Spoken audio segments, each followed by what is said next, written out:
तारखेला औंढा पोलीस स्टेशनच्या हद्दीमध्ये एक अज्ञात महिलेची शव आपल्याला सापडलेलं होतं. सदरच्या महिलेच्या नाकातून आणि तोंडावर मारहाणीचे चिन्ह होते. सदरच्या बाबत अतिशय संवेदनशीलतेने हाताळून तातडीने हिंगोली येथे त्यांचे PM करून त्यांच्याबाबत तपास करण्यात आलेला होता, परंतु काही क्लू मिळत नव्हता. त्यामध्ये एक छोट्याशा क्लूवरून आपण त्या मुलीची आयडेंटिटी निष्पन्न केली.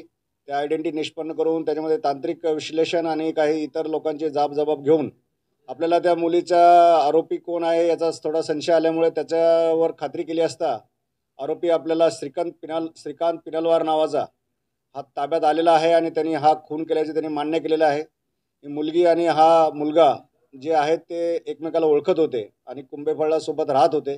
तिथे त्याने काही वादाच्या कारणावरून तत्कालीन कारणावरून तिचा गळा दाबून तिचा खून केला आणि तिची बॉडी बॅगमध्ये भरून एका ठिकाणी डिस्पोज करण्यासाठी निघाला असता एक वाहन त्याला मिळालं जे औंढापर्यंत येणार होतं आणि मग त्या वाहनात इथपर्यंत आला आणि इथे त्यांनी एका टेकडीवरती बॉडी टाकून तो पसार झालेला होता.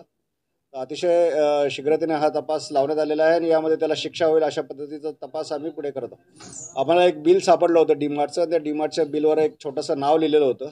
त्या नावाच्या अनुषंगाने आम्ही सोशल मीडिया, तांत्रिक विश्लेषण आणि इतरचा तपास करून यापर्यंत पोहोचलेलो आहोत.